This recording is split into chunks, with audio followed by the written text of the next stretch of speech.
नमस्कार। मैं कमलेश कबीर आपका एक बार फिर स्वागत करता हूं इस नए एपिसोड में। आज के इस एपिसोड में एक बार फिर हम बात करने वाले हैं वक्फ संशोधन बिल की। जैसे ही रात को 2:30 बजे राज्यसभा से यह बिल पास हुआ, अब यह बिल सिर्फ और सिर्फ जो है वो फॉर्मेलिटी बची है, क्योंकि अब राष्ट्रपति के पास जाएगा और राष्ट्रपति जैसे ही इसके ऊपर सिग्नेचर करेंगे ये कानून बन जाएगा। तो औपचारिकताएं पूरी कर ली गई। तो अब भारतीय जनता पार्टी और हम कहें कि नरेंद्र मोदी की सरकार, उसमें एक अध्याय और जुड़ गया और अध्याय यह है, तीसरे टर्म में भले ही भारतीय जनता पार्टी की सीटें पूर्ण बहुमत से कम हो, लेकिन नरेंद्र मोदी ने साबित कर दिया कि भारतीय जनता पार्टी अगर किसी बिल के लिए ठान ले तो फिर वो उसको लोकसभा हो चाहे राज्यसभा हो उसमें पूरा कर सकती है, या फिर हम कहें कि उसको पास करके दिखाती है। लगातार जो है वो पिछले 4 से 5 महीने की अगर हम बात करें तो एक मीडिया वर्ग और राजनीतिक पार्टियां देश में भ्रम की स्थिति पैदा कर रही थी और टारगेट था नीतीश कुमार और चंद्रबाबू नायडू। लेकिन नीतीश कुमार और चंद्रबाबू नायडू की उनके सांसदों ने परसों ही लोकसभा में इन सभी दरबारी मीडिया को मंसूबों पर पानी फेर दिया। अब बात आती है राज्यसभा की। तो जिस तरीके से कल राज्यसभा की कार्यवाही हुई, क्योंकि राज्यसभा के लिए और हम कहेंगे इस बिल की बहस के लिए लगभग 8 घंटे का समय तय किया गया था। तो ऐसा नहीं है कि भारतीय जनता पार्टी रुलाती नहीं है। भारतीय जनता पार्टी अब साबित कर दिया कि वो सोने भी नहीं देती है, थकाती भी है। और कल आपने देखा जिस तरीके से मल्लिकार्जुन खड़गे और प्रमोद महाजन लगातार जो है वो ये कहते हुए दिखाई दिए कि इस बिल के ऊपर कल यानी कि आज 11 बजे जो है वो बहस करवा सकते हैं। लेकिन जगदीप धनखड़ ने सीधे तौर से जो है वो इसके लिए साफ मना कर दिया। तो आपको, अगर आपने वो कार्रवाई देखी है तो आपको अच्छे से पता होगा। परसों आपको यह भी पता है कि राहुल गांधी संसद छोड़ के चले गए थे और फिर वो अपना रेस्ट वगैरह करके जो भी था वो बाद में लौटे, और कल भी यही स्थिति बनी। लेकिन आपने एचडी देवगौड़ा को भी देखा होगा, वो लगातार मैदान में डटे रहे।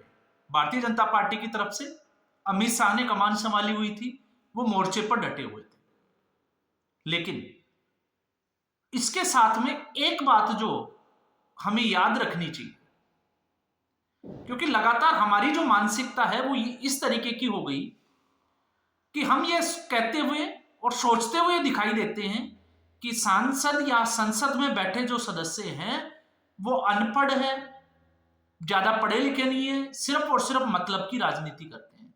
लेकिन ऐसे में कुछ ऐसे लीडर भी सामने निकल कर आते हैं जिनको मुझे लगता है कि पूरे देश को, फिर चाहे वो भारतीय जनता पार्टी के फॉलोवर्स हो या फिर एंटी बीजेपी हो, उनको वो जानकारी या हम कहें कि उन लोगों को सुनना चाहिए। और ऐसे ही मैं बात कर रहा हूं सुधांशु त्रिवेदी की। रात को मैं भी जो है वो इसके लिए जाग रहा था, लगातार सुन रहा था। लेकिन जब सुधांशु त्रिवेदी खड़े हुए लगभग 40 से 45 मिनट के आसपास वो बोले, लेकिन जो बोले फैक्ट्स के साथ में, हम ये सीधे तौर से कह सकते हैं कि विपक्ष का गर्दा उड़ा दिया। और जो फैक्ट्स थे इनके लिए मैंने पहले भी बात की थी कि जिस तरीके से वक्फ की जब बहस चल रही है तो वक्फ बोर्ड को जो पावर दी गई है, तो उन लोगों को क्या जो 1947 में जो आज का पाकिस्तान है उसमें अपने घरों को और जमीनों को छोड़कर भारत में आकर रहने लग गए, तो क्या वो वक्फ बोर्ड जैसा ऐसा कोई बोर्ड है जो उनके लिए ये दावा कर सके कि उनकी जगह और जमीन है। और फिर एक इसमें फैक्ट जो है वो सुधांशु त्रिवेदी ने और जोड़ा, और वो वाकई में जो है वो काबिले तारीफ है। फैक्ट्स ये था कि जब मुगलों ने अपने आप को सरेंडर करके सब कुछ जो है वो अंग्रेजों के हवाले कर दिया और फिर उसके बाद में ब्रिटिश कॉलोनियल रूल आया, तो ब्रिटिशर्स ने अपने हिसाब से जब कानून बना दिए, तो फिर वक्फ की प्रॉपर्टी आज से 1000 साल पहले और 1500 साल पहले के मंदिर के ऊपर किस, जिसको हम कहें कि किस वजह से दावा कर सकती है।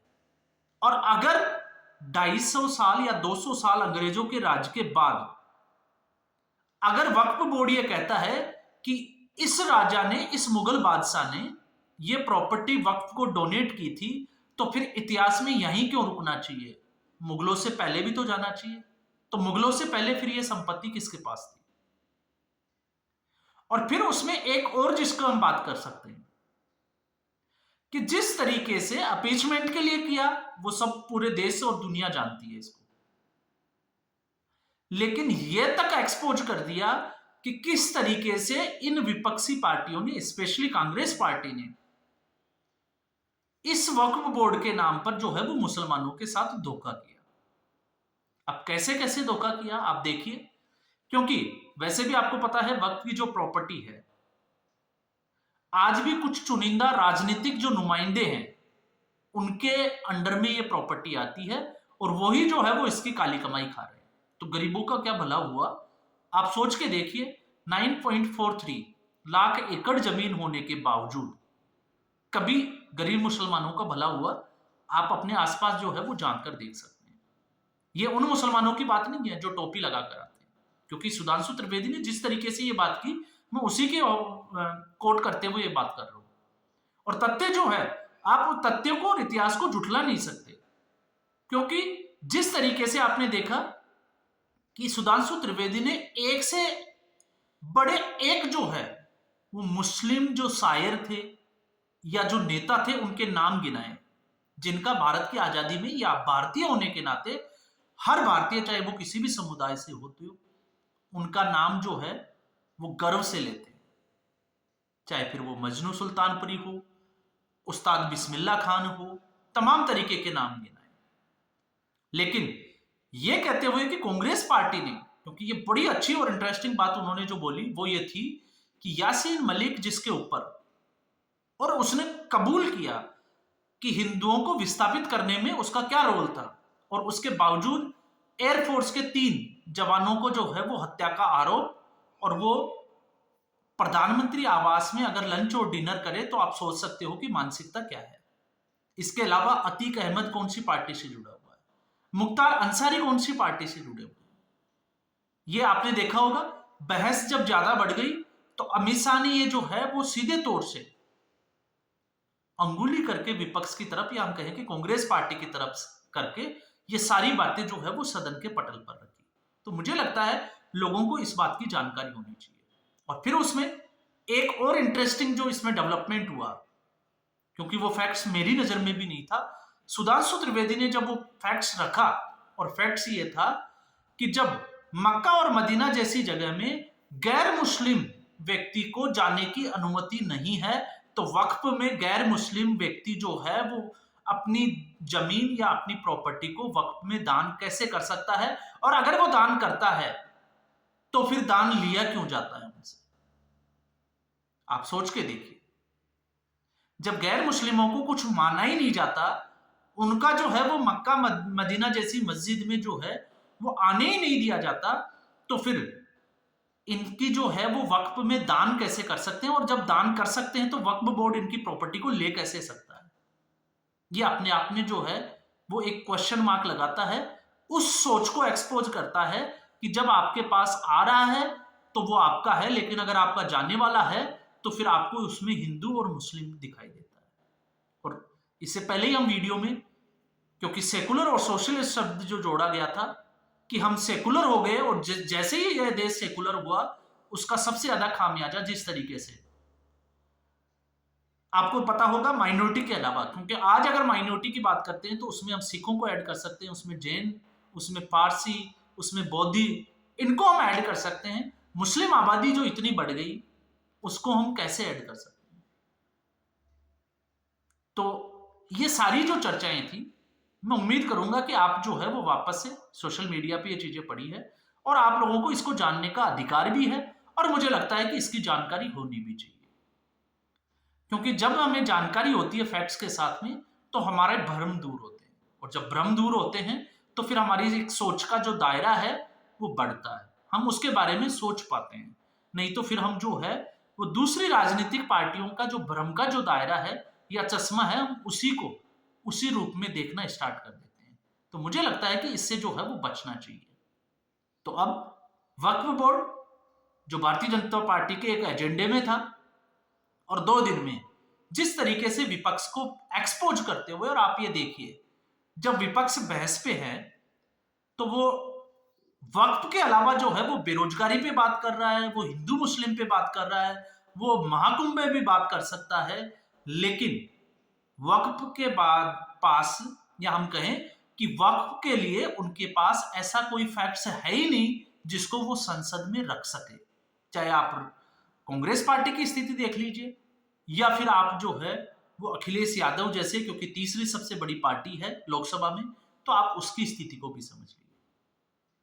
तो वक्फ जो भारतीय जनता पार्टी ने सोचा, क्योंकि अभी भी कुछ लोगों के मन में शंका जरूर है कि वक्फ को ही खत्म कर देना चाहिए था, लेकिन मुझे लगता है कि वक्फ जो है वो ऐसे खत्म नहीं किया जा सकता, क्योंकि अगर भारतीय जनता पार्टी उस तरफ जाती तो फिर आज जो है वो माहौल बदल जाता।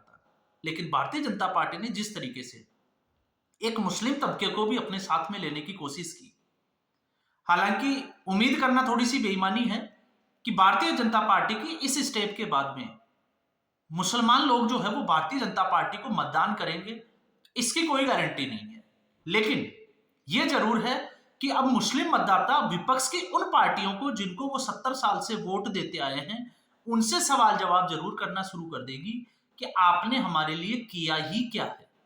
और जब ये सवाल जरूरी हो जाएगा, और ये सवाल जब करना शुरू हो जाएंगे मुस्लिम मतदाता, तो आप समझ लीजिएगा कि उसी दिन मुस्लिम तुष्टीकरण की इन पार्टियों की जो राजनीति है उस वो गर्त में जाना शुरू हो जाएगी, और उनको नए सिरे से जो है वो सोचना पड़ेगा कि आखिर उन्होंने जो 70 साल से पाप किए हैं, उन पापों को जो है वो धोते हुए किस तरीके से मुस्लिम समुदाय के विकास के लिए वो एक साथ आ सकते हैं। और हो सकता है ऐसा निकट भविष्य में आप होते हुए देखो भी। अभी तो हम इसकी उम्मीद नहीं कर सकते, क्योंकि पूरा विपक्ष जो है वो फ्रस्ट्रेशन के दौर से गुजर रहा है, कुछ दिखाई ही नहीं दे रहा कि आगे जो है वो क्या करना है।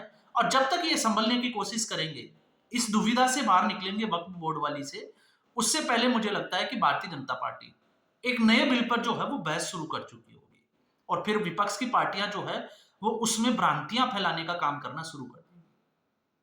तो आज के एपिसोड में बस इतना ही, और उम्मीद करूंगा कि आप सुधांशु त्रिवेदी को जो है वो जरूर सुने, ये मेरी तरफ से जो है वो गुजारिश है। तो इस एपिसोड में इतना ही। अगर आपको ये वीडियो एपिसोड पसंद आया, वीडियो को लाइक करें, शेयर करें, चैनल जरूर सब्सक्राइब करें। धन्यवाद।